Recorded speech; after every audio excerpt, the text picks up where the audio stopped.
and go into, there we go. Okay, so hopefully everybody can see my screen now. Welcome to our seed grant workshop. We have not done this before, and we're really looking forward to being here with you today and telling you a little bit about the project. And just want to welcome you. Feel free to ask questions in the chat. That's going to be being monitored. In fact, Tara, would you just reiterate one more time how people can ask questions so just everybody's clear on that from the beginning?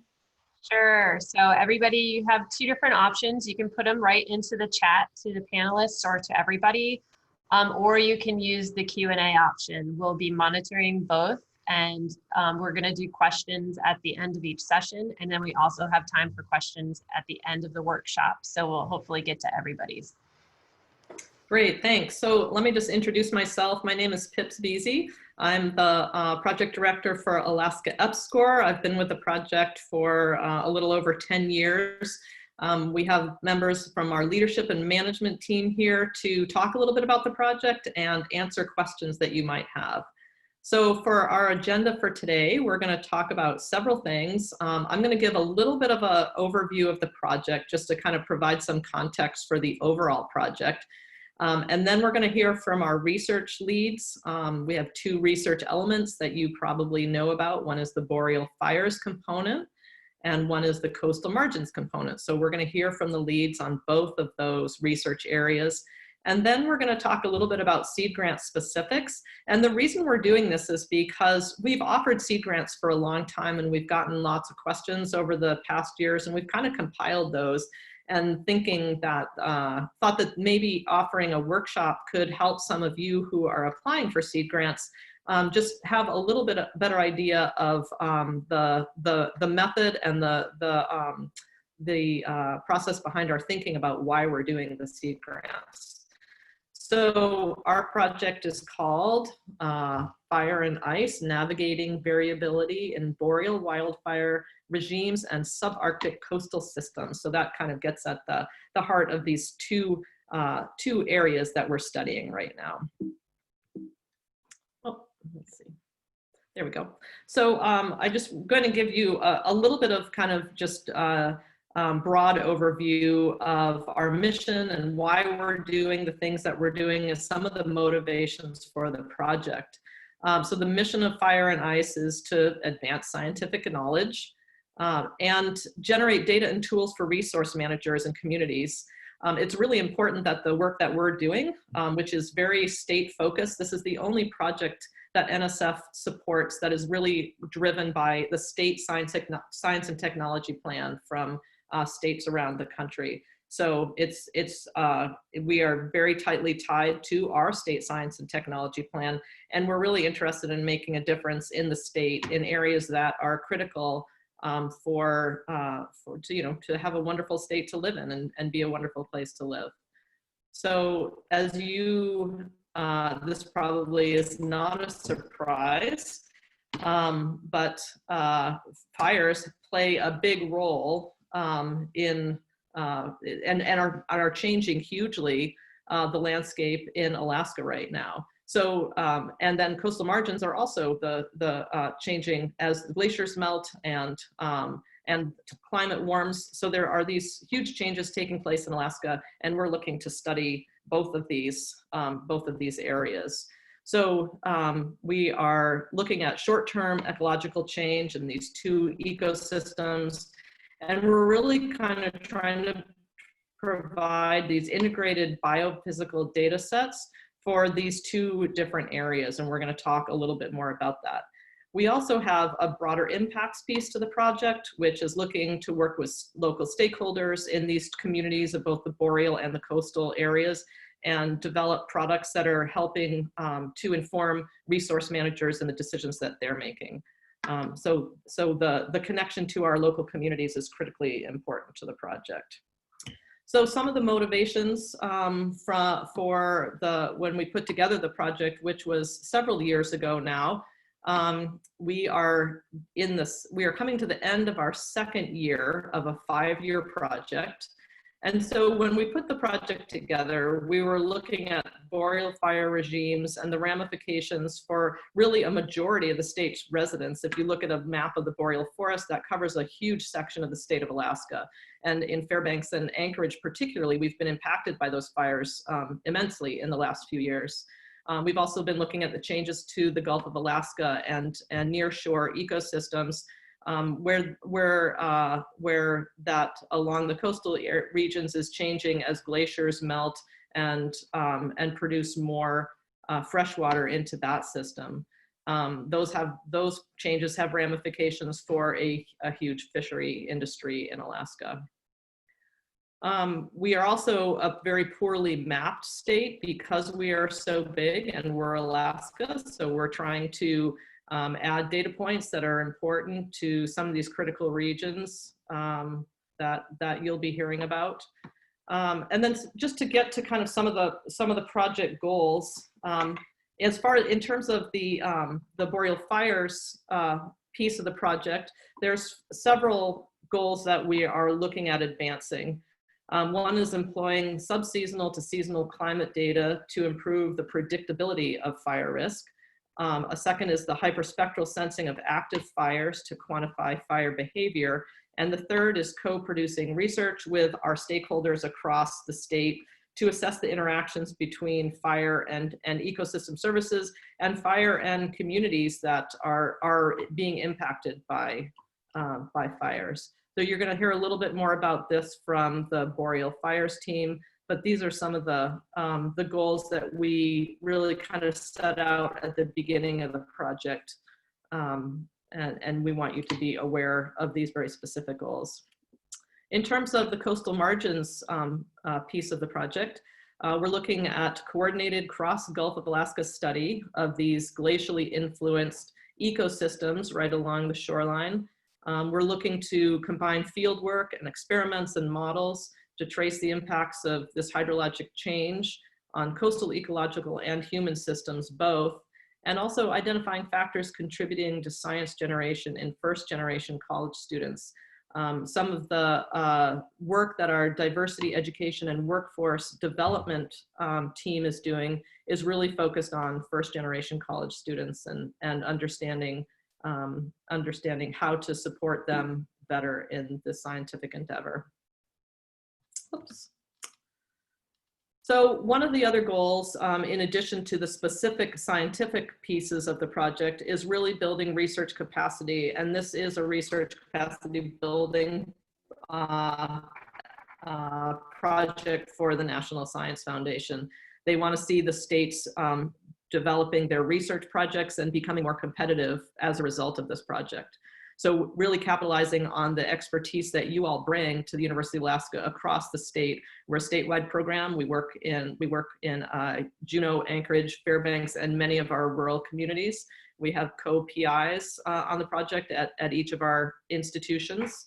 Also trying to enhance UA resources through faculty hires and refining new technologies. And you're going to hear a little bit more about that from each of our components as well.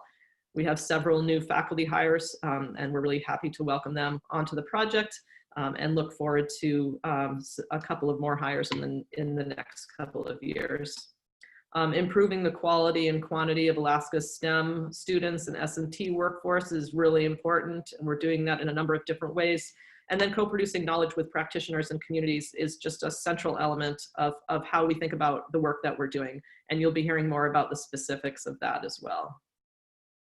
So just to kind of give you a brief kind of overview of how we're structured, I talked a little bit about the coastal margins component and the boreal fires component. I mentioned the diversity education and workforce development component. Our seed grants are really focused on the coastal margins and boreal fire areas of the project right now, but I just wanted you to know that I want you to be aware of kind of the other elements of this project. We also have a hyperspectral remote sensing team that is really a cross-cutting team working on both coastal margins and boreal fires work, and human dimensions research, which is another one of our cross-cutting themes that is really kind of tying pieces of the project together. So I wanted to just say a little bit about the leadership team. These are people on our leadership team. We have had a change. Allison Bidlack has moved on to NOAA in Juneau.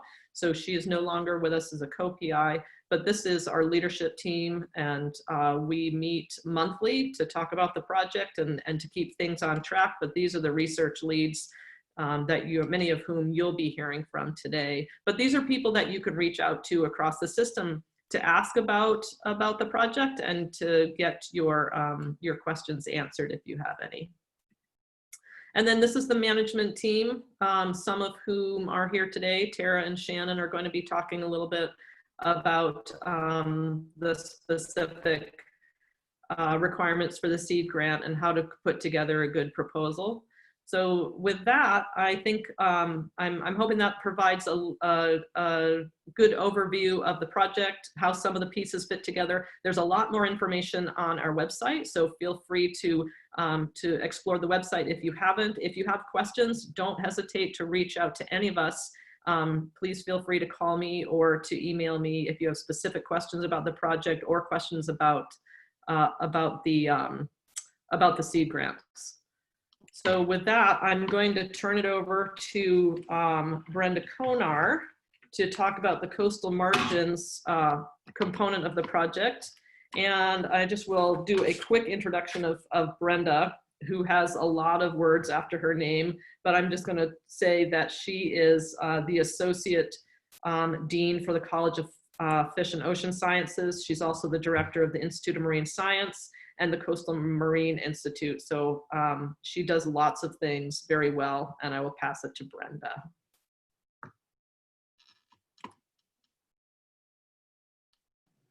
Thanks very much for that introduction, Pips. I'm actually going to turn my video off because I'm at home, and as those of you that try to Zoom with me know that it doesn't last very long if my video is on. So let me stop my video, and I'm going to do a screen share. Oh, okay. Does this look good to everyone? Okay, thanks.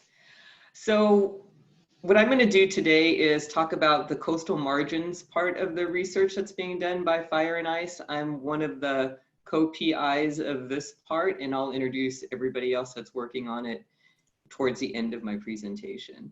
So what I wanted to do today was actually give everybody an overview of the research that we're doing, what our goals are, so that you could see how you might be able to fit in and how your research might fit in. But then I also wanted to give you some details about the data streams that we're currently collecting and that you might be able to tie into, or maybe there are data streams that you would like to collect that might complement what we're already doing quite well. And then at the end, I'm just going to do a brief overview of who the different researchers are, so you know who to contact for different expertise and for different data streams, so that you could move any kind of seed grants forward.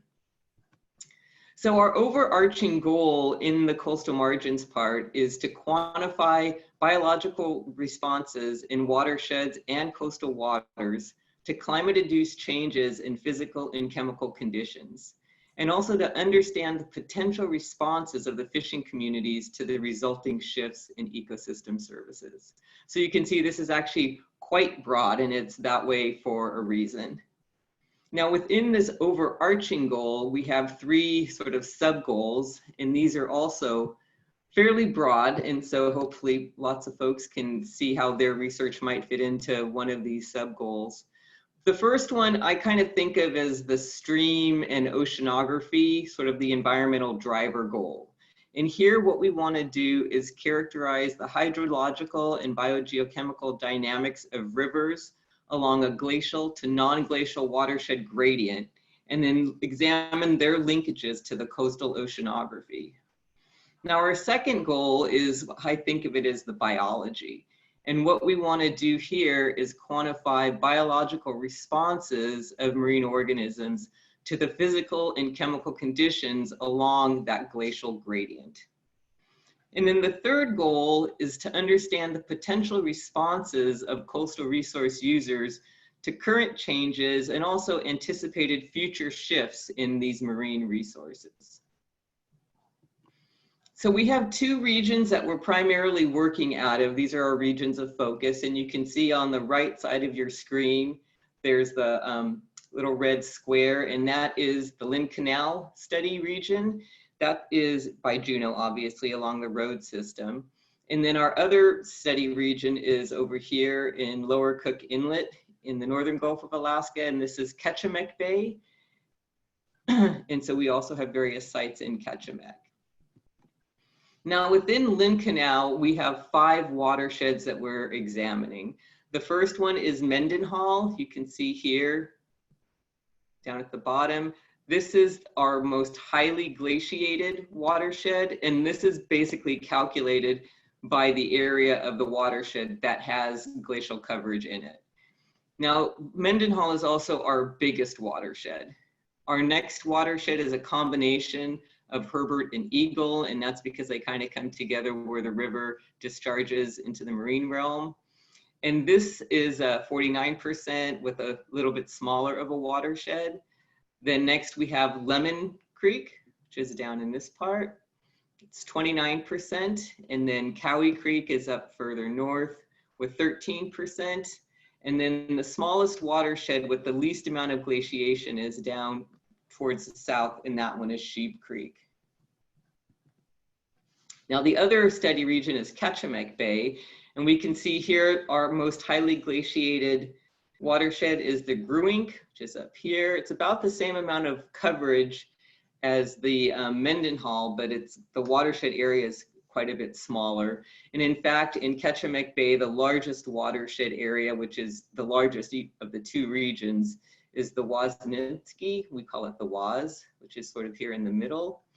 Then we have the Halibut, which is 16%, followed by Tetka over here, which is 8%. And then we actually have a 0 glaciated watershed, which is also our smallest watershed, similar to Lynn Canal, and that's at a 0% or 18 kilometers squared. So these are our 2 regions that each have their own glacial gradient associated with them. Now within each of these regions, we're collecting a lot of data, so I'm just calling these data streams. As far as the first goal goes, which is the stream oceanography part, what we're collecting here for the stream is we're looking at discharge, temperature, cations, anions, and nutrients, and a wide variety of isotopes.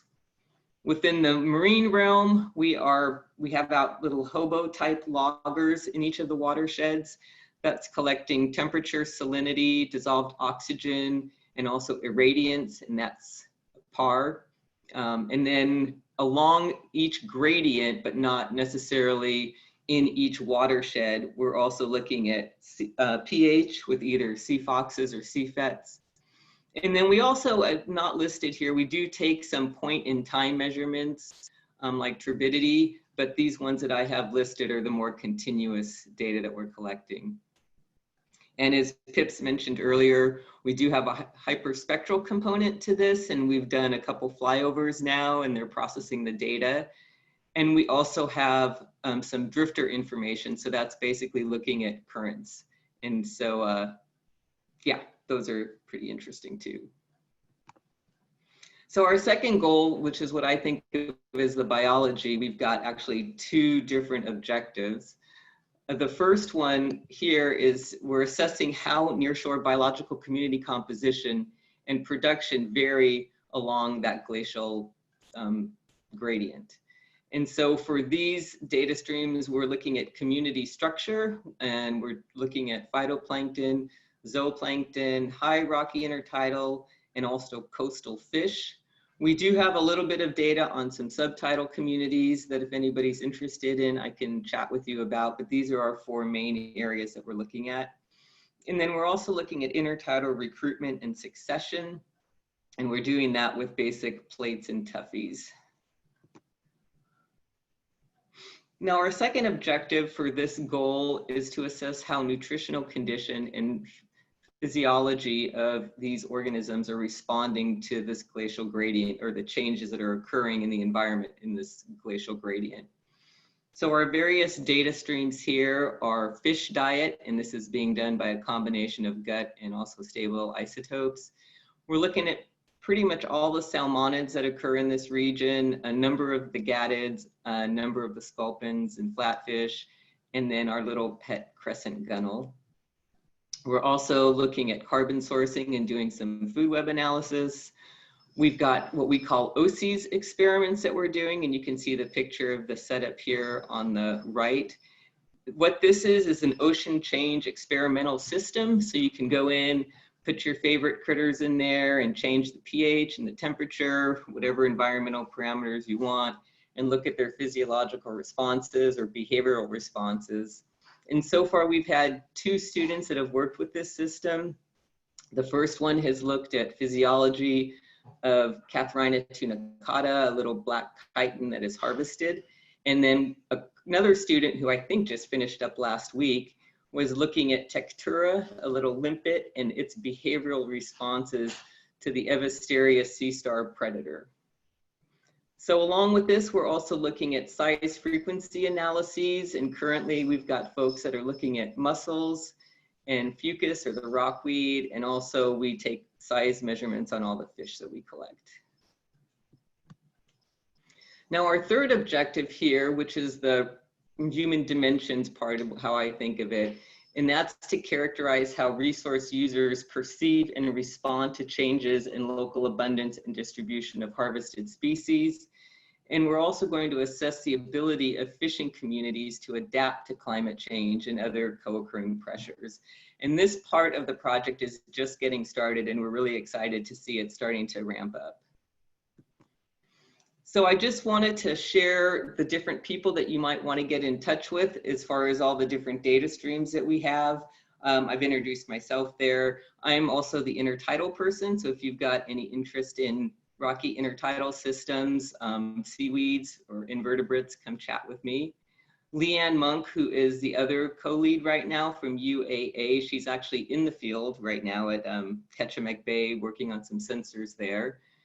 But she is the UAA lead, and as Pips mentioned earlier, Allison Bidlack, who was the UAS lead, just recently, very recently left, and we're working on sort of a replacement for her right now. So the rest of the team, and we have a great team here, but I also want to point out that we have a whole pile of postdocs, grad students, and undergrads working underneath and with all these faculty researchers. So I want to make sure I give them kudos. We need to get a picture or a slide with all their pictures on there because I think that would be pretty cool to have. But for right now, I'd like to introduce the faculty researchers. So we have Martin Stufer. Martin is the one that's doing the hyperspectral analyses, and I know they're busy processing data right now, but he's the person to chat with about that. Jason Fellman and Aaron Hood are from UAS, and they are the stream team, and they work in the Juneau region. Eric Klein also works with Leanne Monk, and that is the Ketchimek Bay stream team. And so they are in the field right now. Matt Berman and Jen Schmidt are our human dimensions folks that are gearing up and taking students and really ramping that part up. Down at the bottom left, you can see that's Mark Johnson. He is our physical oceanographer. He's the one that's overseeing all the drifter deployments. And so he's looking at currents, surface currents, and also dispersion. And he's got these great animations. And I'm sure he would love to chat with anybody who's got any interest in the oceanography and what's going on with the currents.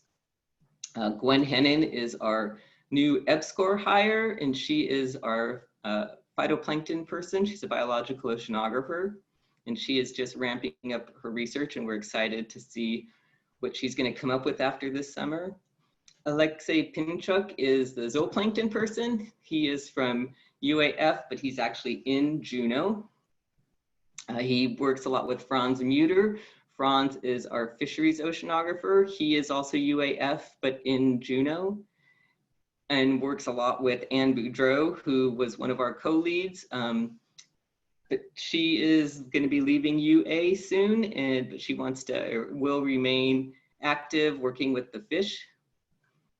And Sherry Umanzer is our newest addition to our family. She's been with UAF for like a month now, I think. And Sherry's specialty is mariculture. She's UAF, but she's also in Juneau. Katrin Eichen is the person that's doing the carbon sourcing and food web analysis using isotopes, and she's UAF. Amanda Kelly is one of our ocean acidification folks. She's the one that's got the CFOX and CFET sensors out in the two regions, and she also set up the OCs system, and it's her students that have been doing experiments in that system. Claudine Howry is also an OA person. She's more from the modeling end of things. So if you've got interest in that, she is the person to chat with. We've got sort of little blank heads there for a fisheries genomic hire at UAF, and I can just let people know that that's in the final stages, and that person should be announced probably in the next week or two. And then UAS has a hire that they are still working on. And I actually believe that UAA has a hire that they're still working on. But this is our team. And remember that these are the research faculty. We have a ton of wonderful students and postdocs working with this team that are doing a lot of the research as is expected. So I can take questions now or wait to the end. I'm not sure how you want to do this. Yeah, thanks, Brenda. Thank you so much for the overview. We are happy to take questions now. So I'm going to just take a quick look at the chat. I know there have been some encouragement to ask questions. So if people have anything that's pressing, or maybe you were so clear, Brenda, that everybody is feeling like they are ready to go with the coastal margins, but we do have we have set aside time for questions now, and we have time at the end as well, so we can field questions whenever they come up. So yeah, here's one. Oh, go ahead. Oh, I was just going to say, if you think of questions later, feel free to email me and ask me, and if I can't answer them, I can direct you to the people that know. So we do have a question. Oh, Tara, are you monitoring the chats, Tara? I can. So we have a question. That's a couple of questions that have come up. So,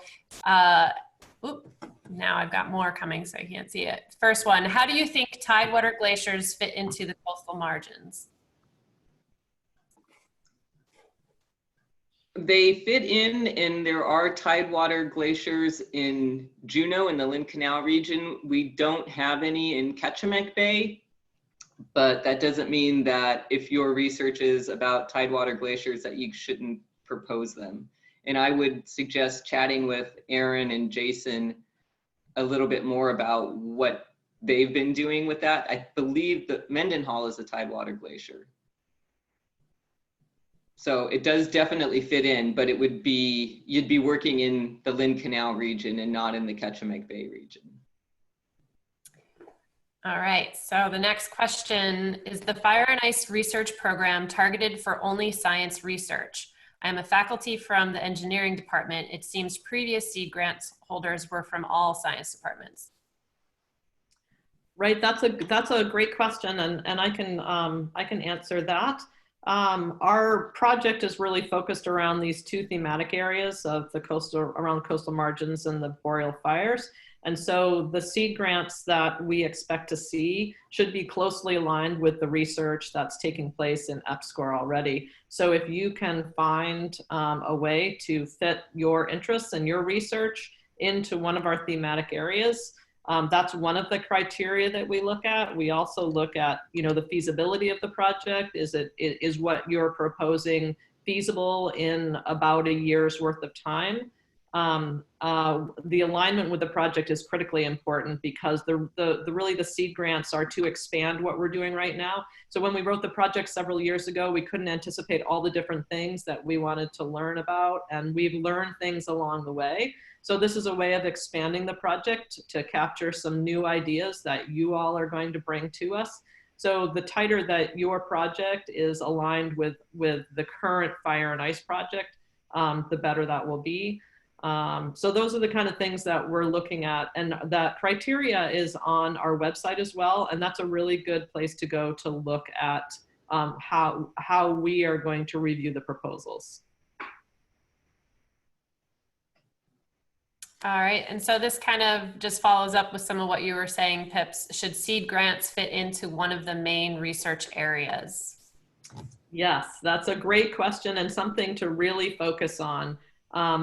We do want to fund, and we need to fund projects that are highly aligned with the Fire and Ice project. So, and that's one of the reasons, that's one of the motivations for doing this workshop, so we can give you kind of some really pertinent and critical specific information on what is going on right now and what we're really focused on. So we hope that this will help you kind of funnel your ideas and focus your seed grants on the work that is going to be really relevant to the project. The seed grants, like I said, are to expand the thinking of our team into new and kind of exciting, creative ways that we have either not thought of or haven't been able to kind of fit into the overall project, or we've learned something about over the last couple of years. So the alignment with the project is really important. That's probably the most critical thing.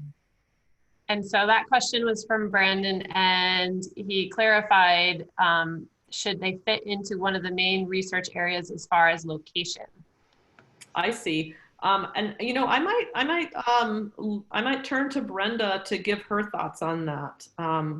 So Brenda, do you want to address that? And if somebody is proposing something that is relevant to the project, but maybe not being done in Kachemak Bay or Lynn Canal, how would you respond to that question?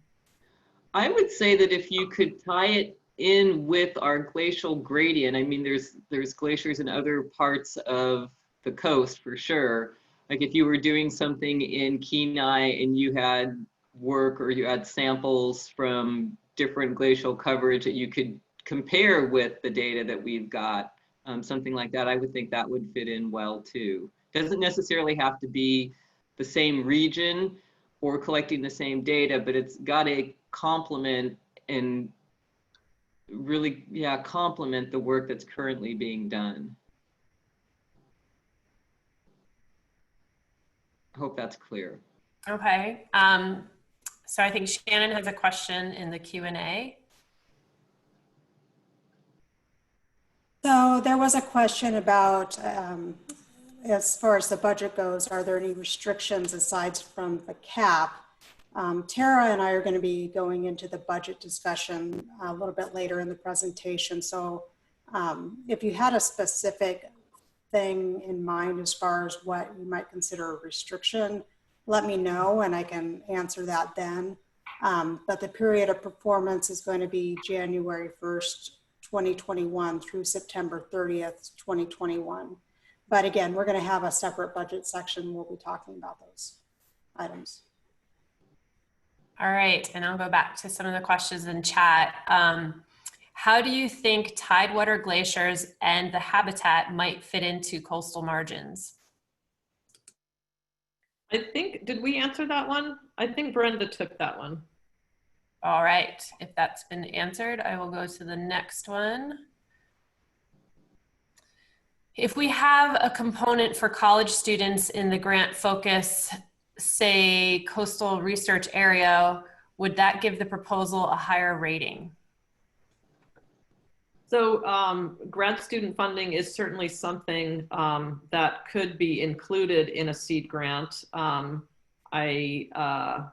think it would be one element to look at in the entire in the entire proposal itself.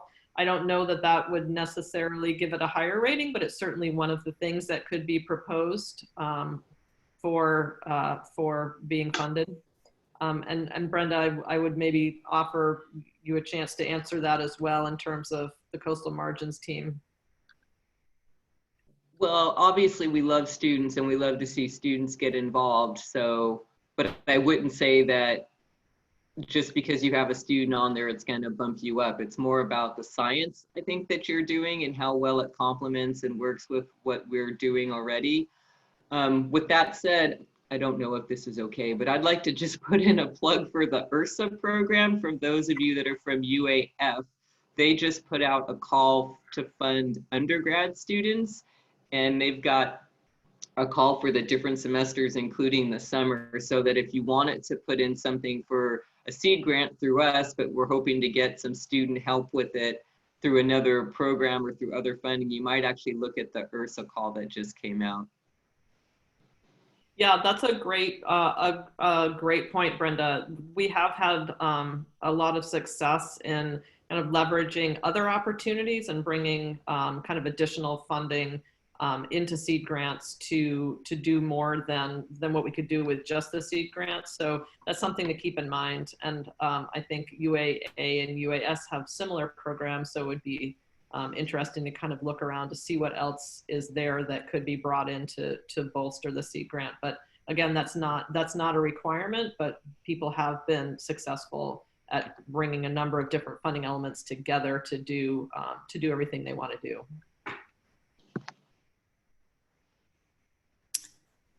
I'm not seeing any other questions. Shannon, is there any others in the Q&A? There is. So the question was, are there any restrictions with regards to salaries or travel? As far as I know, there's no real restrictions on that. We tend to stay away from foreign travel.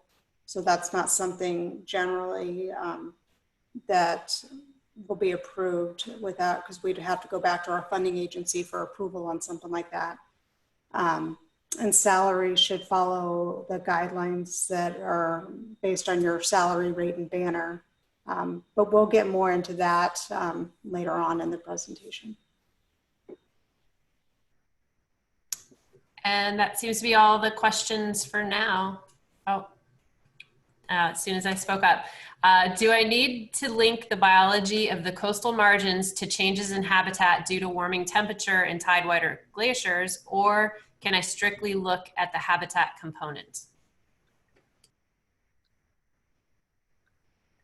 Sure, you can look at just the habitat component. I had to think about that for a second, but I don't see why not.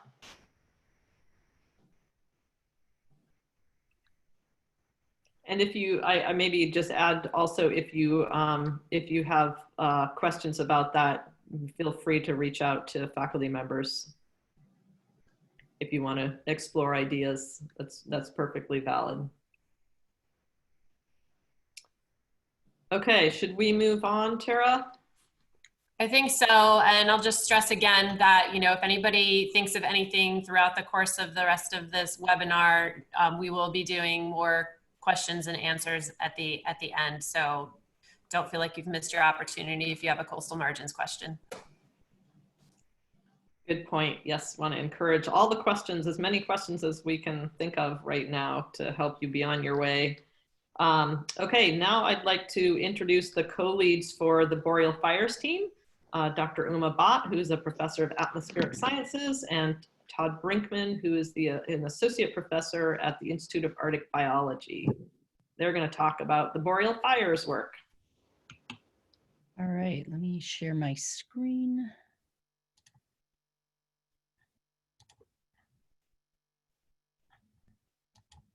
There we go. Hopefully, can you see my screen? Yes. Okay.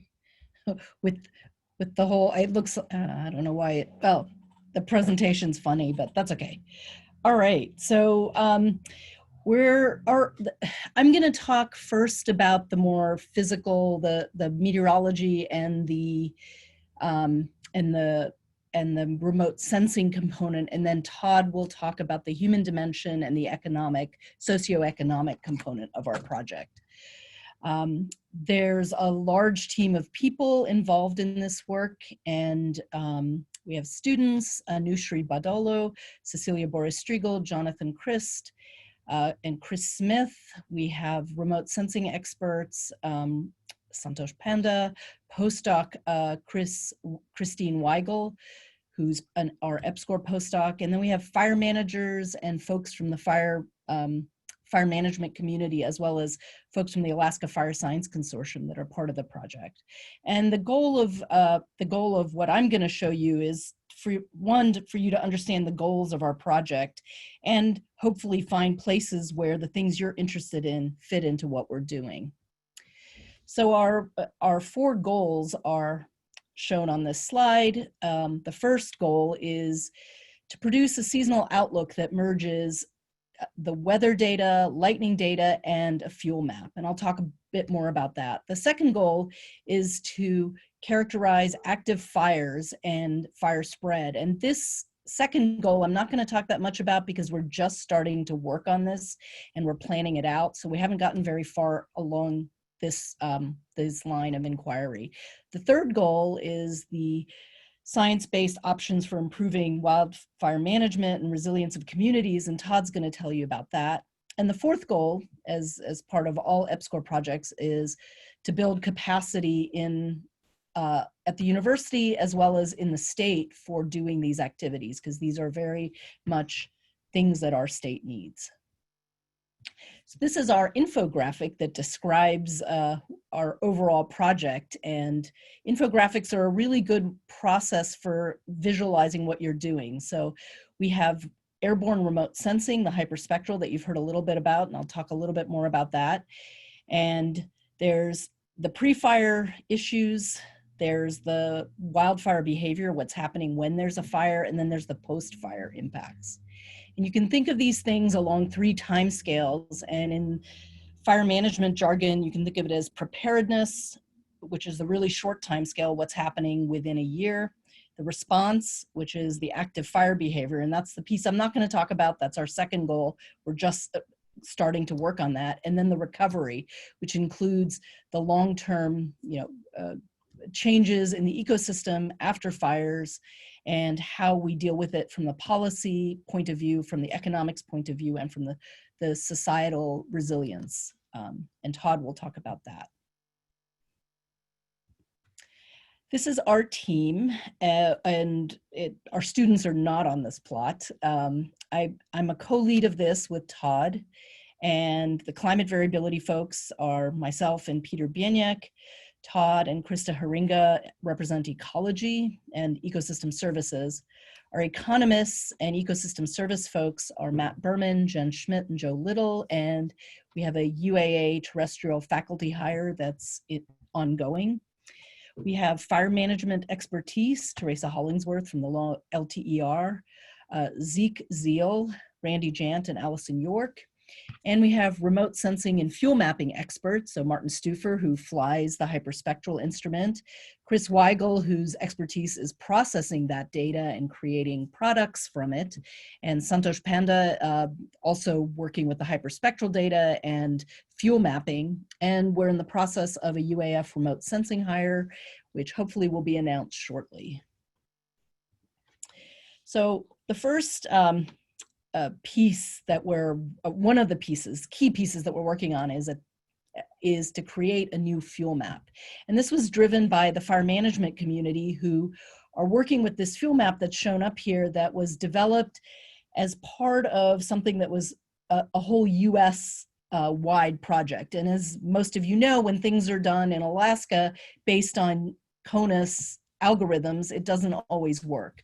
And so this current product, I hate to say it's got poor accuracy. I'm just quoting the words here. That's kind of maybe not fair, but it lacks the details and the granularity that the fire managers need. And currently they use this. So what our goal is to improve this product and using the latest science that we can. And it involves 3 things. One is field measurements of what the vegetation looks like. The second, can I use my cursor? I can't seem to use my cursor. The second thing is the hyperspectral, or AVRIS, which is another NASA hyperspectral data set. This is the airborne, so it's at a slightly, it covers more area than you can on the ground. And then you have to scale that up to multispectral satellite sensors such as Landsat or Sentinel. So you need to put all these things together in order to come up with a new fuel vegetation map. And the other thing we're going to be thinking about is the moisture content, or the state of the fuels.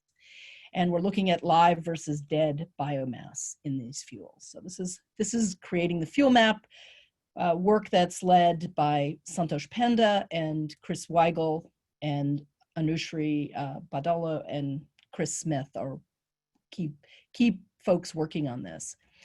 So this is I guess a reflectance from the hyperspectral measurements. So what this is showing, the green squares and the purple triangles are what you would get from a Landsat pixel.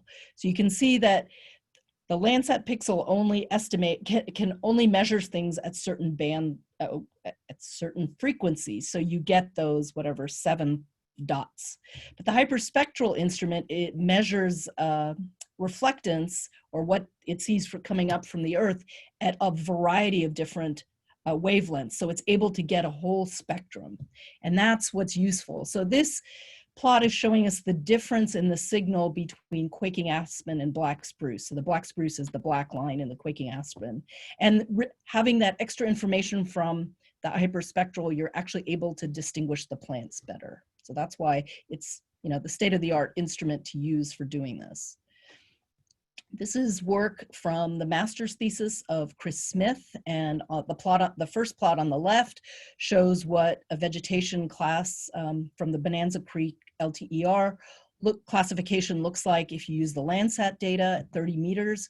And on the right is the 5-meter Avarice version, hyperspectral version of these vegetation classes. So you get a big improvement in accuracy, and you get more vegetation classes, so you have a better idea of what the fuels are. So that's fuel mapping. And again, this is fairly brief. If you want more information, please talk to the folks who are working on this. And I'll just mention Anushri's PhD thesis is focusing on how do we scale up from the ground measurements to the the airborne measurements to the satellite. And that's actually a hard scientific problem. Now, in terms of the weather and climate, one of the things that's really important that we need to know is what, you know, is there any predictability in lightning? And on the one hand, that might seem like you're totally out there. We can't get our weather tomorrow. How the heck are we going to get lightning 3 months from now? But there seems to be some potential for predictability. So hear me out. This was work done by Peter Bieniek, and it shows a climatology of lightning. And we get most of our lightning strikes in June and July. And you can see that interior Alaska and Boreal is a very attractive area for lightning strikes. And kind of a key result from Peter's recent paper was that if you look at lightning strikes on a seasonal timescale, it's correlated with convective precipitation from the reanalysis. So that in itself is kind of amazing that there is a meteorological variable, and this is a parameterized meteorological variable, not a measured one. So we do see a connection between the two. So kind of the next question is, in our seasonal forecast models, is there any predictability to this quantity of convective precipitation? And we're not trying to get lightning strikes in a particular location. We're trying to get a sense of, if we have a certain type of prevailing circulation, do we tend to get more or less lightning strikes? So you're really looking at it in a very probabilistic way. And that information in itself is useful. We also, Jonathan Christ is our master student working on this, and he's focusing on the short time scale. So he's taking hourly observational data, meteorological data, and he's looking at the nearest lightning strikes, and he's putting it all together in a database to try to understand what's happening at the process level. So we'll get an understanding of what's happening at these short time scales, which will give us a better understanding of the processes at the longer time scale. And so again, our goal is to ask the question, is there predictability in lightning, or how much is there? Now, if we look at the seasonal forecasting of the weather or climate, we are focusing on something called the buildup index. And this is one of the Canadian fire weather indices that is used by the fire managers. The buildup index is an integrative index over the course of the summer. And the higher it goes, the higher the risk of fire, because the fuels are ready. So as it gets hotter, the BUI goes up, and as it rains, it comes down. So it takes both temperature and precipitation, but it takes moisture, humidity, and winds into account also. And what this shows, this plot shows you the climatology for the area around Fairbanks in the dashed line. So it buildup index starts going up after the snow melts. It reaches a peak in late May as temperatures rise, and then we slowly get our convective rain, and then in July we get our the large scale rains, and it continues down. And this plot also shows 2004 and 2009, which were two big fire years. 2004 was our biggest, and you see in purple that the BUI was quite high in June and July. And then we had another burst at the end of the season, which helped give us that 6.5 million acres. The 2009 was also a high year, and you see it's very different between those 2 years. So you can get high acreage in many different ways. And the gray area shows the whole envelope of all the buildup indices over the years in this area. So we're taking something called seasonal forecasts, which are now publicly available, and we're calculating the buildup index starting in March.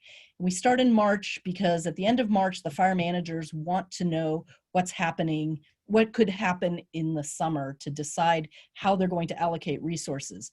So right now, the fire managers make that decision without knowing anything about what the summer might be like. So we're trying to see if we can get something useful and skillful for them. So when you take climate models and you run them out ahead for months, you first have to deal with biases that are in the models.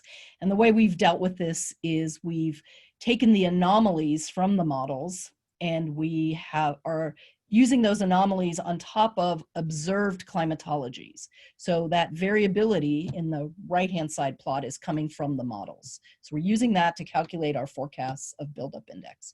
And I can certainly tell you more if you're interested, but right now I just want to give you a 10,000 foot view. So these are our seasonal forecasts, and this is part of the PhD work of Cecilia Boris-Striegel, and this shows 3 different models, and each model is run, some are run 50 times, some are run 100 times, and that's what those gray lines show you, all the potential paths that the summer could take. The red line shows the climatological buildup index for the predictive service area that we live in, and the black line shows the forecast for this year. So the 3 models, the first one is a NOAA model, the second one is the European Center model, and the third one is Meteo France. And I don't have the plot here, but Cecilia, I met with her yesterday, and she said, turns out Meteo France had the best forecast overall. It had the most skillful forecast for the whole season. So she's summarizing those results. And the values on the bottom are ROC scores, so they're not great if you know ROC scores. Anything over 0.5 gives you something potentially useful. So the goal here is to figure out, can we combine these different models to increase our skill? Can we look at these things differently? And the other, to how do we improve the skill in these models? That's kind of the question we're asking. So the big goal of these 3 different components is to combine them together sometime in March, April timeframe to give a seasonal outlook. What might be an outlook for lightning, outlook for meteorology, and what do the available fuels look like? So we plan to put these together. And again, this is something we're thinking about, that this is where we're heading. And the second goal that we're going to talk about is active fire behavior. And for this, you're looking at very short timescales. You're using weather forecast models. And we can't do this until we have our new fuel map. And then you use the fire spread models to come up with a probabilistic region where you're likely to have fire. Again, this would be something that you're doing a week out, a few days to a week out for the fire managers. And again, this is work that we're starting in year 3.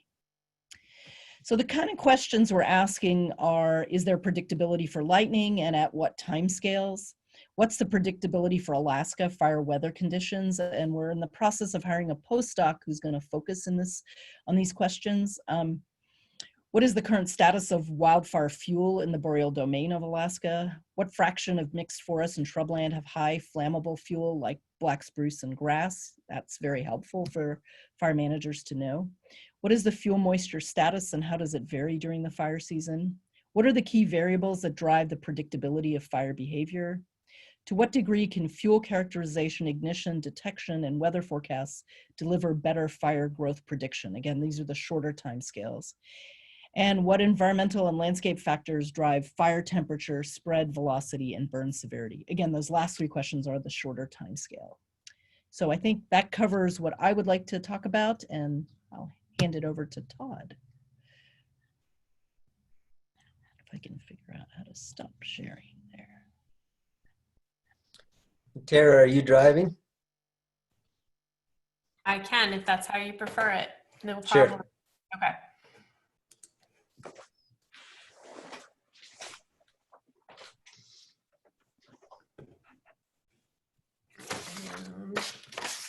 All right. First of all, hello, everybody. And based on what you heard today from Phipps and our other researchers, you could probably tell that this concept of co-production is pretty darn important to us. And it's really an emphasis of the piece I'm about to talk about. And because this is a word that's been thrown around a little bit, I wanted to kind of tell you what I mean when I say co-production. So ultimately, what I view as co-production is when you consider not only the researchers' priorities and needs, but those of other stakeholders, whether it be management agencies, tribal organizations, or local communities. And I think about it as almost like a Venn diagram where you got all these circles and everybody has their research needs and their interests. But if you're really creative and innovative, when you overlap those, you're going to find this area that is kind of a sweet spot that you can conduct research on that's going to address everyone's needs and create mutually beneficial products and hopefully informed decisions by managers or policies that are relevant to local stakeholders. And EPSCoR is set up really well to do this through kind of a top-down and bottom-up approach, which you see here. So some of the benefits of top-down, so what UAF has to offer is we got all this technical expertise, we have these large-scale efforts that are resulting in rigorous science that's really generalizable. We got standardized approaches, great modeling capabilities, etc. You heard that really well in Uma's talk just before me. But then if you build in the bottom-up stuff, our local stakeholders, our local agencies, you get all these really practical and unexpected innovations and perspectives, which you can build into the research. A lot of these people on the ground are having different experiences that we're having at the university. So you get these other perspectives on how things are working, how things are related in the environment.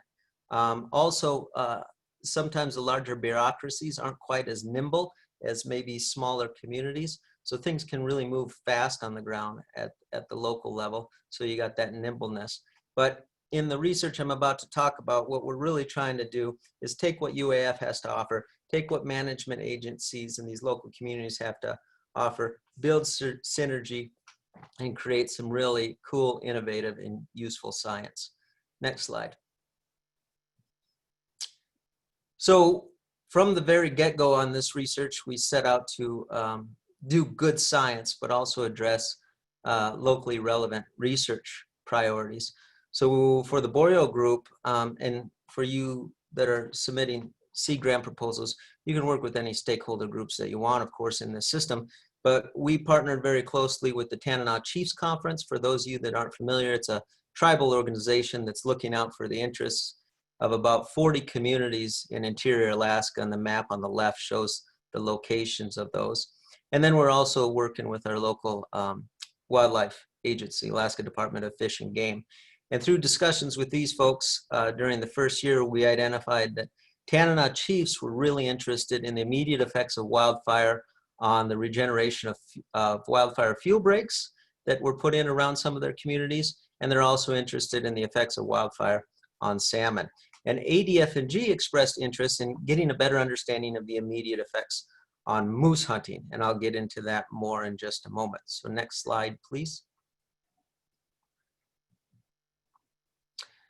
So the first one that we worked on with Tanana Chiefs is this wildfire fuel breaks issue. So around several rural communities in interior Alaska, these fuel breaks were installed years ago, but nobody has gone back to take a look at them to see how fuels are regenerating and to find out if additional maintenance is necessary. So we work with Tanana Chiefs to design what we're calling a rapid assessment tool, some practical, rapid tool that can be applied by these rural communities to go out, look in their fuel breaks and find out if they need a little bit of a maintenance of those fuels so they are still serving as the break that they were intended. So how we're doing this is we're using drones flying over these fuel breaks. So TCC did this summer. They captured a bunch of pictures.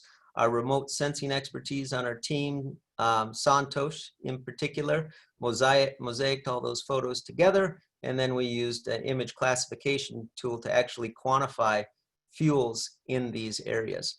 And then Tanana Chiefs was on the ground in these little plots actually quantifying the fuels. So we can use our rapid assessment tool through ArcGIS and compare that to what they saw on the ground, which we think of as truth, to find out how well this works. If this turns out it's really useful, we can expand this work to all sorts of rural communities across Alaska, which will be of a nice service and good capacity building in rural communities. Next, please. Next, please, Tara. There we go. So the other priority that TCC had was understand the immediate effects of fire on salmon. So Dr. Eric Shane is working with them on this, and the bullets show kind of the main objectives of this project.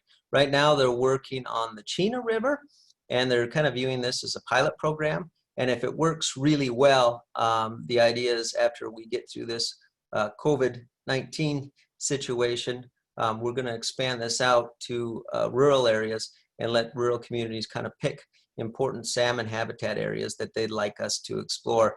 But what Dr. Shane's working on and with some of the students is evaluating the effect of recent wildfires on salmon food, supply and growth, measuring food and debris, export in burned and unburned areas. So the recent fires that occurred around here create a nice natural experimentation.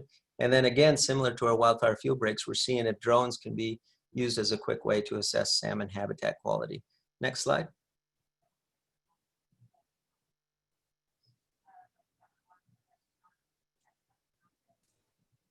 All right. I think there's Thanks, Tara. So there's other groups at UAF, like the Bonanza Creek LTR, that have been exploring how moose respond to different successional stages after a fire occurs. They've been doing a good job on this for years. And ADF&G also has a good idea of how the forest changes after a fire and how forage availability changes and when it peaks. But surprisingly, what we don't have much information on is the immediate effects, which aligns really well with EPSCoR's timescale on these wildfires. So what we're doing is we're working with almost 50 years of ADF&G moose harvest data. And we're looking at all these little UCUs. So these are tiny little game management units where fires have occurred. And we're looking at hunter success rates pre and post fire to find out what are the short-term impacts of wildfires on moose hunting opportunities. As you can see from the last couple slides, is we're focusing on two of the main subsistence resources in interior Alaska with moose and salmon. And although there's been research on how moose respond to a fire that's 10, 20, 30, 40 years old, people fill their freezer on an annual scale. So with EPSCoR looking at what's the year one impact after a fire occurs on how people are going to do hunting in that area, I think it's going to become really important and useful to folks and managers when they're creating regs and policy or just trying to predict how harvest will change so they can manage that population well. Next slide.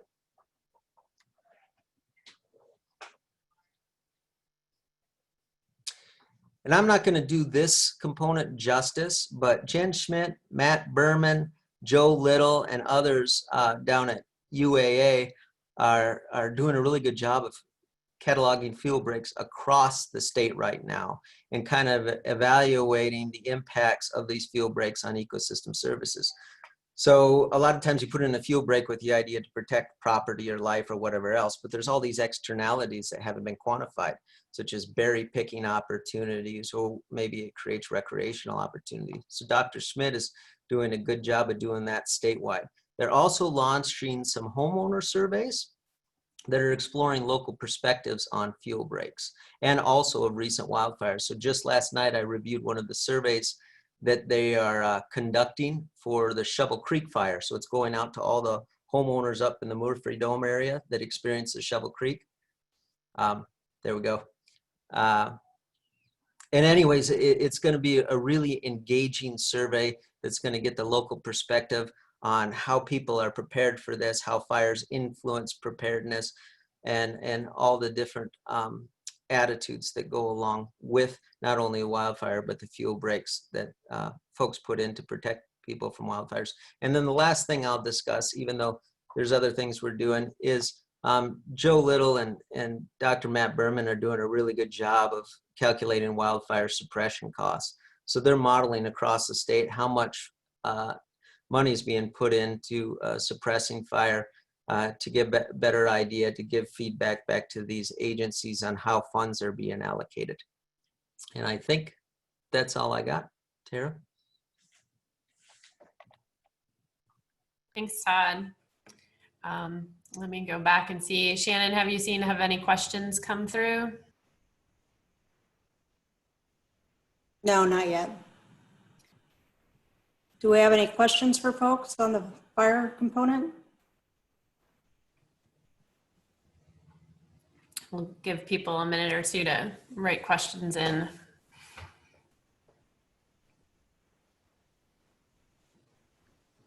So thank you, Uma and Todd, for the overview. There's just a lot of science going on in both of our components right now. So I, again, would stress that people look at the website because you're going to find a lot more information there. It's hard to kind of give a thorough update on everything that's happening right now. So thank you for trying to put a lot of information in a small amount of time. We do have a question. What program was used to get the mosaic the pictures?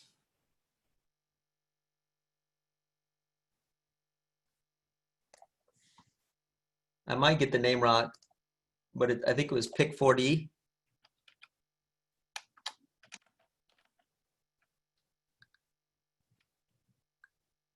Yeah. Pix 4D. It's a professional photogrammetry and drone mapping tool. So we do have some licenses at UAF, and it's a really easy program to do. If you capture enough of those images via your drone, you can mosaic them together pretty good, pretty easily and quickly. But Santosh is the one that did that for us, and he would be that one to ask about how quickly that can be done. He did it for me in a couple days. Nice. I would imagine you're at the top of his priority, Todd. So Sure. Yeah, but we do have a pretty amazing team from the remote sensing group and the boreal fires group and the coastal margins group. We're a pretty resourceful group with lots and lots of different expertise. So we hope that you can find a way to fit your ideas and your seed grants into the work that we're doing currently. So we look forward to some great ideas and kind of expanding on the work that we're doing, because there's lots of ways of taking this further, for sure. And looks like Shannon is saying that the recording of this session will be available on our website. I'd maybe give us a day or two to get it up there, but it will be there. And I'm not seeing any additional. Uma and Todd, do you want to, anything that you want to say as a follow-up, or should we move on with Peter? I can't think of anything in particular, no. Okay, well, thank you so much for the presentations today. And we hope that we see good seed grants from everybody for both components. And hopefully you know who to talk to now. So I want to move on and introduce Dr. Peter Webley, who is the Deputy Director for the Office of Intellectual Property and Commercialization. And we've asked Peter to come on and talk a little bit about the work that he is doing. And so maybe I'll just hand it over to you, Peter, rather than explaining what you do. I'm just going to hand it to you and let you tell people why they should be interested in OIPC. Great. So I'm sharing my screen, and hopefully it all goes to plan. We can see it. So what do you see right now? Do you see, let's stop the share, and I will make sure I'm sharing my slides and not my background screen. Okay. We can see you at the moment, but we did now see. Do you see my slides? Yes, we do. Perfect. I have a multi-screen system here that I've only just recently set up, so I want to make sure you're seeing the actual slides and not just me talking about them. So thank you, Pips, for the introduction. I know quite a few of you on the panel, and also just looking at the list of people on the participants, I know quite a few of you as well. So I'm actually a remote sensing scientist by training.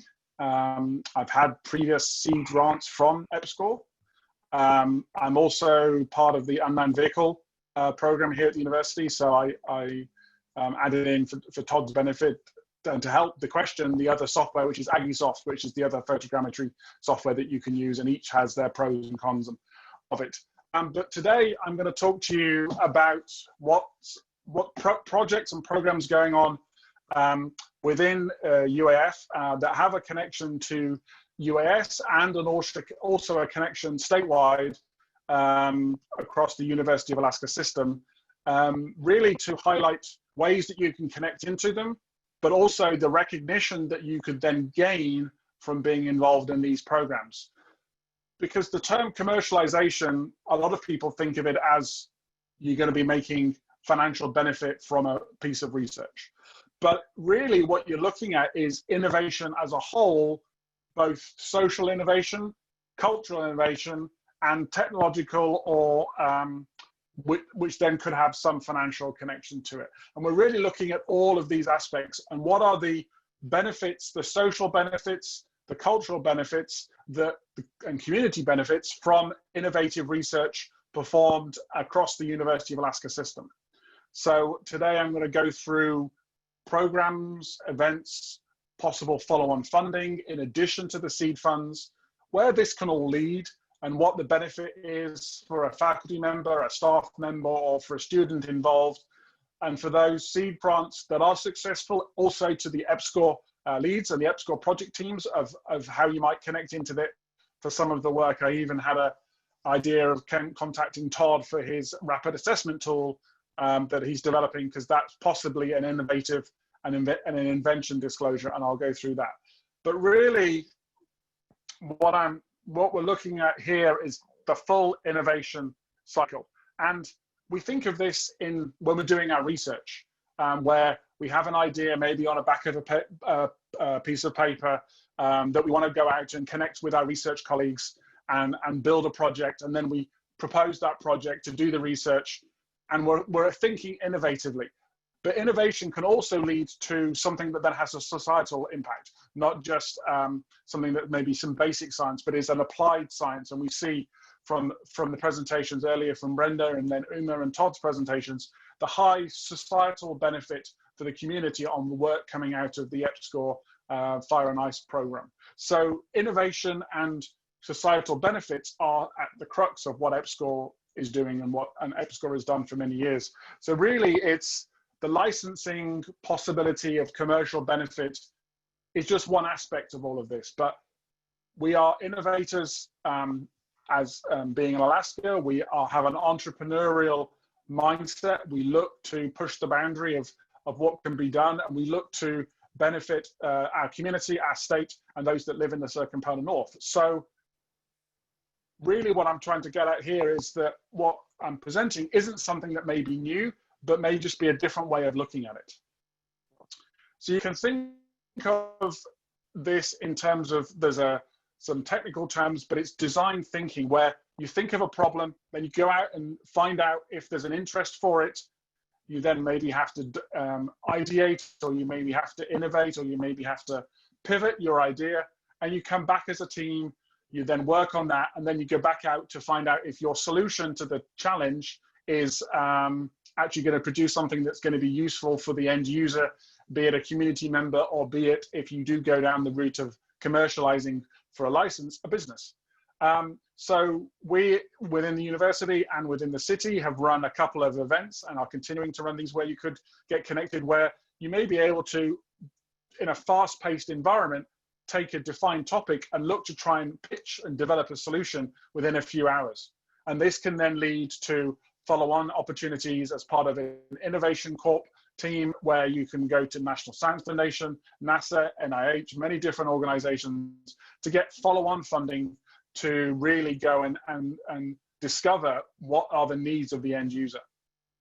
There's also what's called a startup weekend, where you're spending 54 hours going from an idea, potentially all the way to forming a business or a company from those ideas.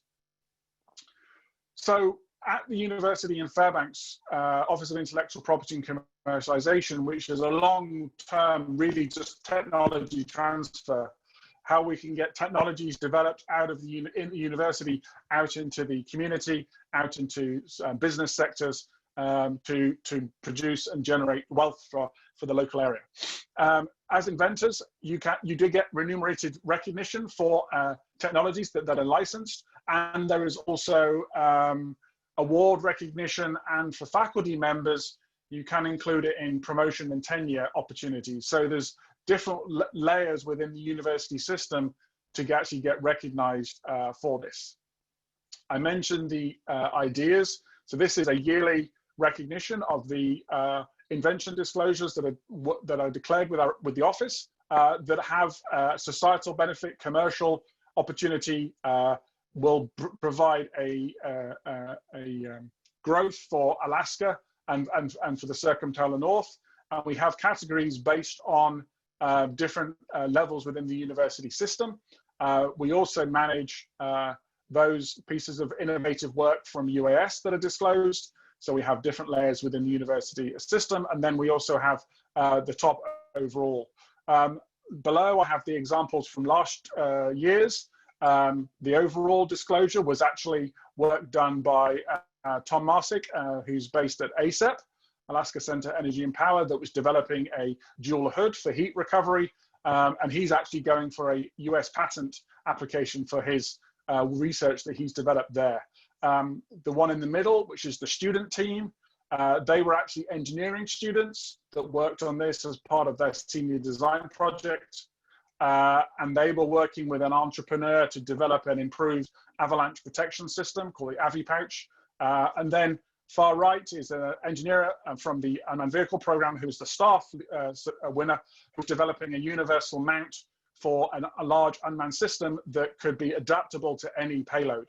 And therefore there might be interest from both camera manufacturers or unmanned system manufacturers to having that capability as part of their work. There is what's known as the Center I Seed Fund. This is open to all University of Alaska faculty, staff, and students. And this is to take work to what we call a technical readiness level, or a commercialization readiness level, to move it from a research maybe to something that could be commercialable or could be used outside in the community.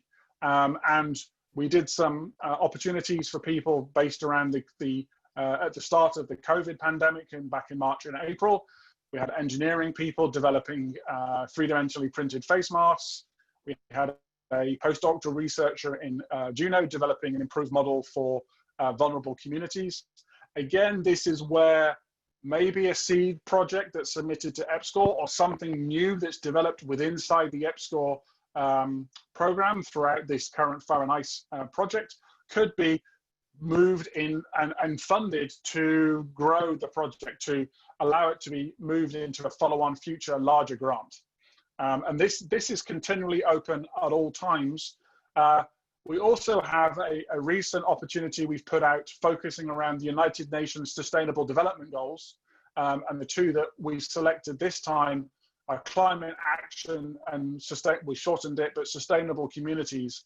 And this is to develop innovative projects that focus in on the sub-goals within those areas. So this is open until the 20th of September. Again, could be of interest to those looking at seed grants. There's up to $20,000 available in this pool, and would be open to projects that would then be worked upon over the next university year, actually through to May of next year, so just before the end of the university year. Again, we're trying to foster new innovative research that can have a local statewide benefit. We also have what's known as the Innovation Core Program. So this is, it's called to do customer discovery, but it's to go out into the communities outside academia to look and see if your innovative work you've done inside academia has a community that wants it and needs it, needs this developed technology. Before the COVID pandemic and the significantly reduced travel, this was for support to travel to meet with potential end users. The money is still there, but we obviously can't. The travel requirement is minimal, and therefore you can use that for other cases and other capabilities to be able to do that customer discovery. The reason I bring this up is a lot of funding agencies across the US have these national programs which go to the $50,000 range, and then you go into other research opportunities that can be pushing $750,000 down the road over a 2-year period. And often you need to have a funded project in that opportunity. But if you're part of the program here at the university, you can you could submit to the national program without having to have a project funded by that funding agency. So it's sort of like a step in the door as you're moving forwards. Where can all of this lead? It can lead to, if the researcher is interested, forming a startup company where you can go out and get even more research opportunities that you can collaborate with the university. The top left is Kelly Drew in chemistry and biochemistry department that's been developing work on hibernating of ground squirrels that's actually leading to some improvements that she's working on for trauma patients, for them when they're coming from rural locations, to be able to minimize the impact to those trauma patients. And she's going out with her company now and getting large research grants into Alaska. Others are myself with the volcanic ash work, where we took federally funded work and the project had ended, and we had the opportunity to connect to some of the aviation community on providing services and tools for them, which we could also get some of that work back to the university. So there's a connection for bringing in larger grants into the state, but also connecting directly back to UAF. You can also get recognition with a patent application, but doesn't stop you being able to do publications. It just means that you are the one recognized and having the sole capability to produce that. There are, if you publish your work in a peer-reviewed literature, there is a time frame to be able to do a patent application. If you do an invention disclosure, you can still publish that work. There's nothing stopping you publishing, as we all are wanting to have academic freedom and put the work out. You can get recognized at the state level. There is a Hall of Fame for those recognized inventors and innovators across Alaska. There are accelerators in the state to be able to get funding and advice to be able to take your technology and move it out into the community. You can go and pitch for further funding opportunities at the Innovation Summit that happens every February in Alaska. So to finish, I just want to touch in on the two groups that you can connect with. So on the statewide, even though it's based at UAF, there is a statewide center called Center ICE, Innovation, Commercialization, and Entrepreneurship. And this provides resources, training, workshops, all focused around moving innovative research out into the either commercial sector or the community. And then for that technology that's within the university, UAF, and we recognize UAS, we have a team of those with patent experience, research experience, university administration experience, to help recognize you as a researcher, that it's your work, and therefore if there is an interest from the commercial sectors to license the technology, you as innovators get recognized both financially and within your position, be it for promotion or tenure, or for a student for future employment, recognize that you were the innovator and the inventor of that work while you were based at UAF. So if you want to know more, we have a monthly newsletter that just tells you what's happening, what's coming up. Not everybody wants to get engaged straight away. Sometimes it's different times of the academic year. Sometimes if it's a student, it might be a summer project that you want to get involved with. So just keep up to date with that. As I say, we push it out once a month. And we also have some social media channels with more up-to-date things going on. But all I can say is if you're interested, we have some funding opportunities. And also, as you develop your research, either through the Sea Grant or through the general EPSCoR program, then we do have that ability to get you to get recognized for your innovative research through the invention and the ideas competition and awards. So that was 15 minutes. So hopefully I was trying to cover as much as I could, but make it relevant to the workshop today and for those that are listening in. And as I said, I'm open for discussions about whether you think your project could be recognized as an innovative and invention disclosure. And obviously my background does actually connect very well into the research that's going on inside the EPSCoR program from my satellite remote sensing background. Peter, thank you so much for joining us today and that great overview of OIPC. I think it's really important, and we've been trying to encourage this connection between OIPC and the EPSCoR project, because we do get so much innovative research happening around the project. So I think it's a really wonderful thing to start thinking about this now. And if you have any questions for Peter, feel free to put them in the chat now.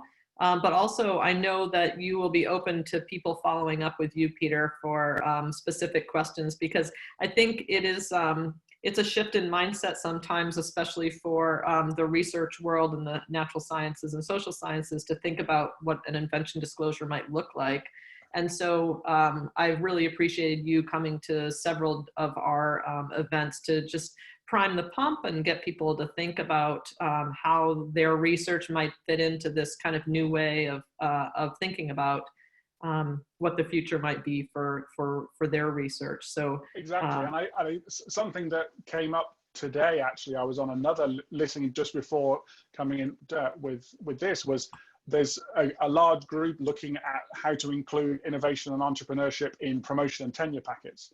And one was how to make students more resilient as they leave their degrees and go out into the private sector or to work for a business, and how to provide students with the skill sets to think a little bit outside the box, to think, do it like following this design thinking approach. Is that's classifies as innovative teaching. So that's an innovative way to present work and have students working on.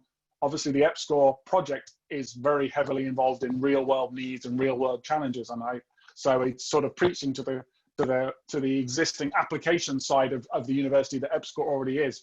But EPSCoR is a perfect example of that applications approach. So I think there may be some collaborations here between the different sections of the university, but also, as you said, Pips, it's not everybody right now.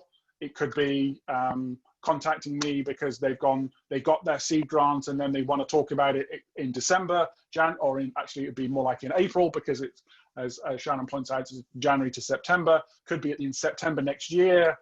It could be at different points within the project, because it may not be the right time. So it's not to say this is to say if you don't contact me now, that's it. I'm always open for discussions, and if you are on the university campus and I'm on campus, my actual physical office is the floor below the EPSCoR offices. Great. Well, thanks again, Peter. Thanks for joining us. And hopefully you will be getting additional questions from EPSCoR seed grant proposers. So great. Thank you so much. And with that, I would like to introduce Tara Borland and Shannon Watson, who are respectively our project administrator and financial manager. And they're going to talk a little bit about how to apply for an EPSCoR seed grant and the mechanism about that we've put forth in terms of the required elements, the budget, and the submission process. So I will hand it over to them. Thanks, Pips. Let me get our presentation up. There we go. I think this is the moment that people have been waiting for now. They've gotten all this great information. Now we're getting down to the brass tacks of, okay, this is how it's going to happen. Hopefully we can answer everyone's questions, and so that the application process won't have any dark holes for anybody. So as Pip said, I'm Tara Borland and Shannon Watson is here as well. And we are here to help you navigate the process of applying for a seed grant. And we're available for you after this, anytime leading up to it. If you have any follow-up questions, please call us, shoot us an email. We'll be happy to help you out. So I wanted to start with some submission basics. All of this information can be found on our website and can be found in the solicitation for the seed grants, but we kind of wanted to point some stuff out. So the deadline is October 12th at 5 p.m. So make sure you don't wait till 5:01. We are gonna have that strict deadline. We'll be making the announcements for the awards on October 30th.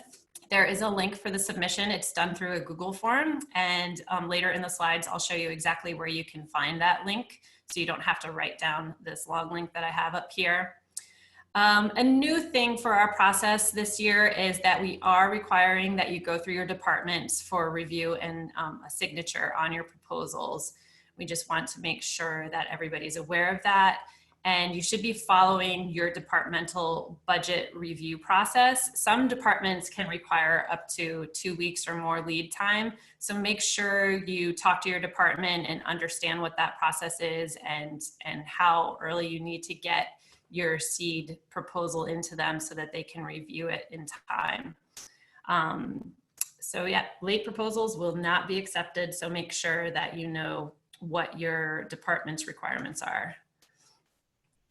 So the required elements for our seed proposals include a few pieces. We need a budget and justification, and Shannon will go over the specifics of those next. A statement of work or project description, your current CV. We ask for a 2-page CV, and we provide like the NSF guidelines on our website, and you can see that on our seed award page and check those out if you're not familiar with them. A signature page, which we also provide a template for, and you do all of this through the online application form.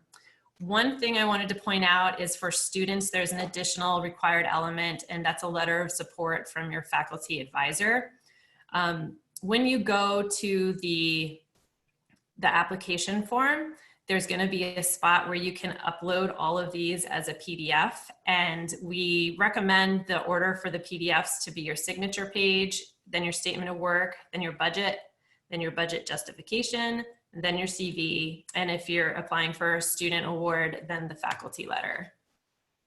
So next, I will hand it over to Shannon to talk a little bit more about the budget. So the period of performance for these awards will be January 1st through September 30th, 2021. We're going to be awarding faculty request up to $20,000 and student request up to $4,000. We have a total of $100,000 that is available for the seed awards, and the number of awards will vary depending on our request and other internal guidelines. Next slide.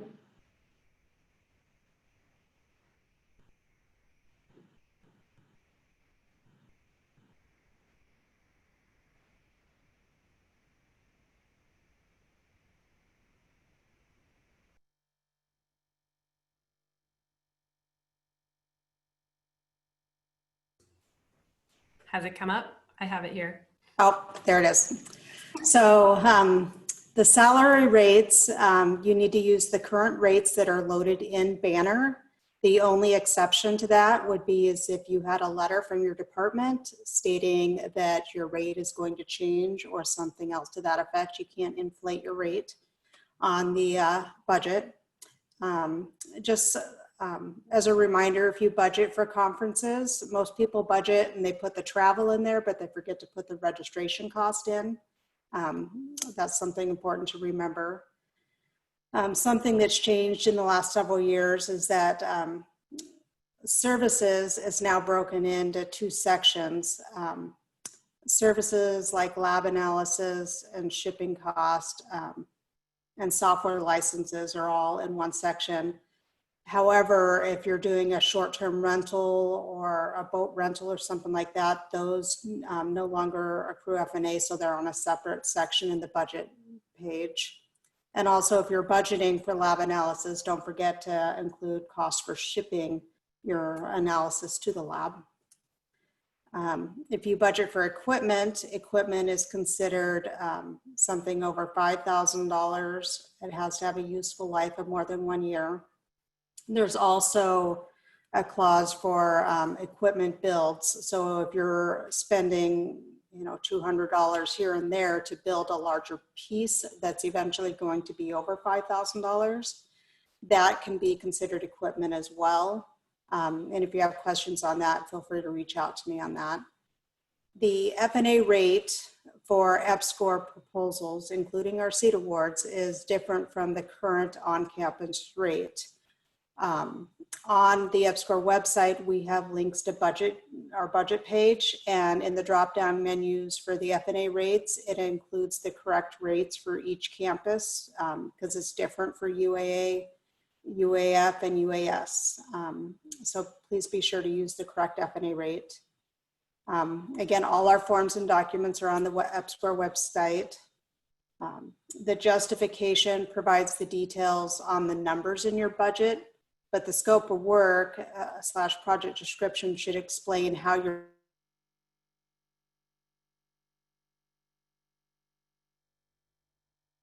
and I can't stress enough the importance of working with your department on ensuring that the budget is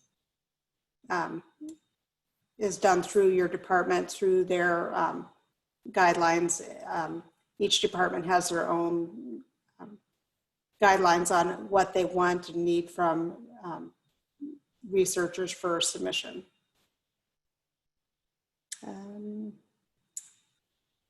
I think that's all I have, Tara.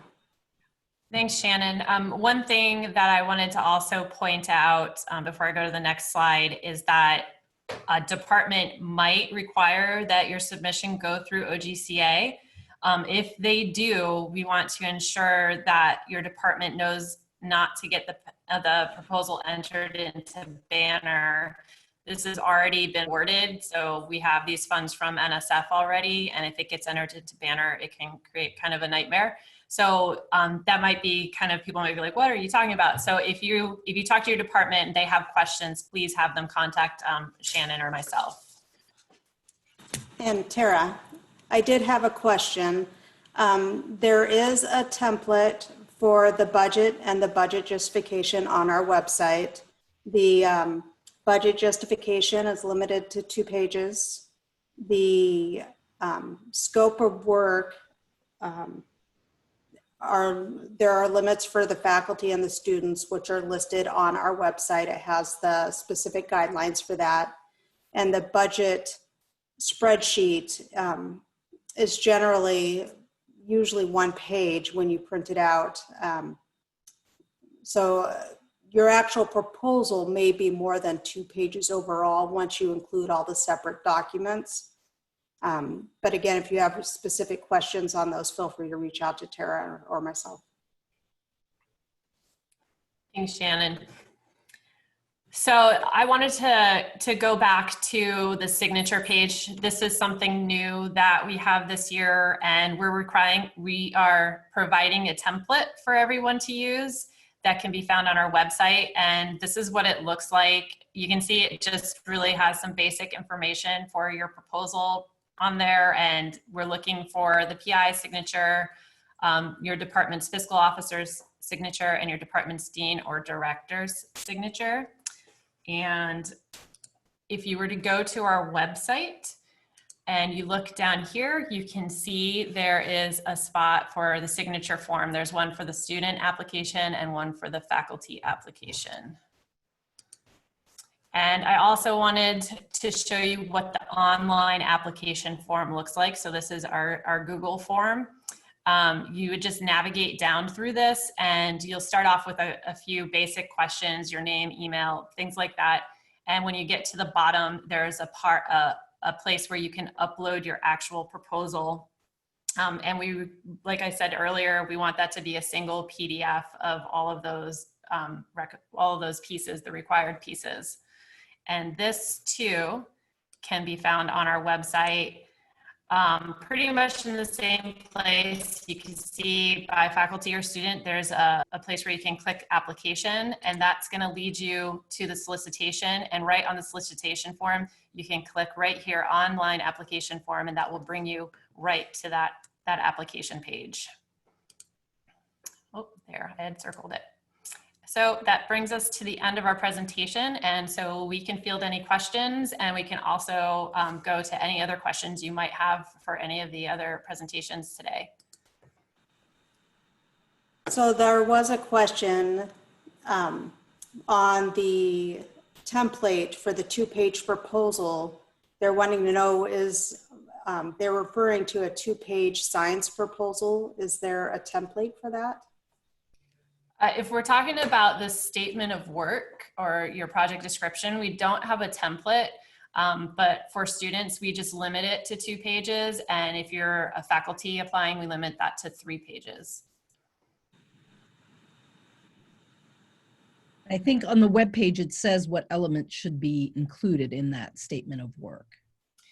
Correct, yes. So it does kind of go through the different pieces that you want to include. I have it right here in the solicitation. So we're looking for an overview of the project, a description of how the project aligns and contributes to one of the components of the Fire and Ice program, and details of how the project outcomes will be shared.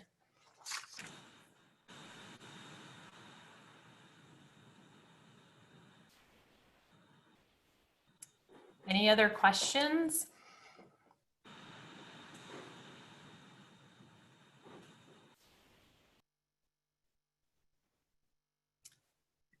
Well, thank you. Thanks, Shannon and Tara, for that overview on some of the specifics. And we are easy to get in touch with, everybody who is still on the call and may have additional questions, but we really hope this kind of addressed the major questions and gave you a kind of an overview of where the project is right now. And we hope that you're interested in submitting seed grants. Feel free to reach out to any of us, and we look forward to working with you and getting some great proposals in the next few weeks. So thank you all for helping pull this together, EPSCoR team, and thanks all for the participants and the good questions. Tara, it looked like you wanted to say something, so. I just wanted to point out again, I know we put it in the chat though, this has been recorded and we will be providing it on our website once we get the link to it. So if you know of anyone who wanted to attend but wasn't able to, you can point them in that direction. Great. Well, thank you, everybody. Have a good evening, and look forward to seeing some good proposals. Thanks. Thanks, Bye. everyone. Bye.